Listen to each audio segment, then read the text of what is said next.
রাজশাহীতে ঊর্ধ্বমুখী হামের প্রকোপ। প্রতিদিনই নতুন নতুন রোগী ভর্তি হচ্ছে হাসপাতালে। সবশেষ পরিস্থিতি সম্পর্কে জানাতে রাজশাহী থেকে যোগ দিচ্ছেন জিয়াউল গনি সেলিম।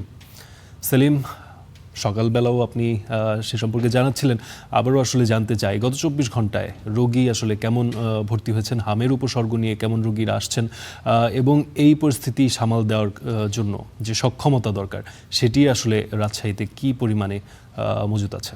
ফারদিন, আসলে সকালের সংবাদে আমরা মৃত্যুর কোনো সংবাদ দিতে পারিনি, তবে আজকে এখন যখন কথা বলছি তখন একজন শিশুর মৃত্যুর খবর আমরা পেয়েছি।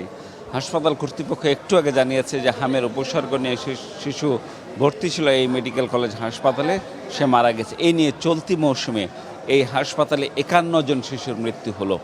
এর বাইরে আরও একটি বেসরকারি হাসপাতালে মারা গেছে আরও বেশ কয়েকজন। মোট মৃত্যুর সংখ্যা সেই হিসেবে দাঁড়াচ্ছে 63 জনে। আর গেল 24 ঘন্টায় এই হাসপাতালে ভর্তি হয়েছে আরও 11 জন শিশু। ফলে এই মুহূর্তে ভর্তি আছে 145 জন শিশু, যারা প্রত্যেকেই হামের উপসর্গ নিয়ে ভর্তি, এবং অনেকেই যারা আইসিইউতে আছে। আমি একটু আগে হাসপাতালের যে আইসোলেশন ওয়ার্ড, হামের আইসোলেশন ওয়ার্ডে আমি গিয়েছি, দেখেছি শিশুদের যে আহাজারি কষ্ট, এবং তারা বিভিন্ন উপসর্গ নিয়ে যে আছে, যে কারো জ্বর আছে, কারো গায়ে র্যাশ আছে, সহ নানা ধরনের অক্সিজেন নিয়ে তাদেরকে ব্যবস্থা করা হয়েছে। তো সব মিলে যেটি পরিস্থিতি, যে এই হাসপাতালে রোগীর চাপটা খানিকটা বেড়েছে, তবে এখনও নিয়ন্ত্রণে আসেনি।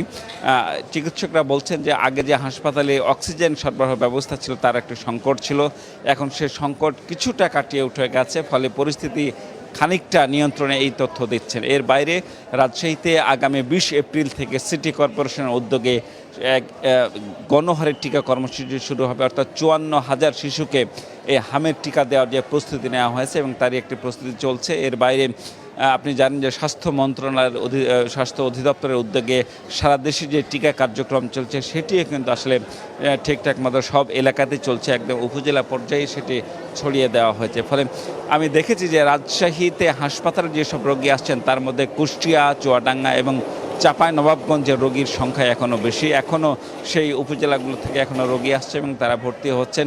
অভিভাবকদের সাথে কথা বলেছি, তারা বলেছেন যে টিকা নেয়ার পরও তাদের অনেকেই আছে যারা ডাবল টিকা নিয়েছেন, এরপরও কিন্তু আক্রান্ত হচ্ছেন, এবং হামের উপসর্গ নিয়ে তারা হাসপাতালের বিছানায় আছেন, চিকিৎসাধীন আছেন। সব মিলিয়ে পরিস্থিতি যেটি দাঁড়িয়েছে তাতে চিকিৎসকরা বলছেন যে এই পরিস্থিতি নিয়ন্ত্রণ হতে আরও 1 মাস সময় লাগতে পারে, কারণ যে টিকা শুরু হয়েছে এই টিকাটির যে প্রভাব সেটির সময় লাগবে আরও 1 মাস। ফলে সব মিলিয়ে পরিস্থিতি এখনও উদ্বেগজনক পরিস্থিতি। ফরদিন, রাজশাহী থেকে হামের সর্বশেষ পরিস্থিতির খবর ছিল আমার কাছে এই। জি সেলিম, নতুন করে মৃত্যুর সংবাদ দিলেন, যে খবরটি আমরা আসলে না শুনতে পেলেই হয়তো ভালো হতো। তারপরও কৃতজ্ঞতা আমাদের তথ্য সরবরাহ করার জন্য। সেলিম, আপনাকে ধন্যবাদ।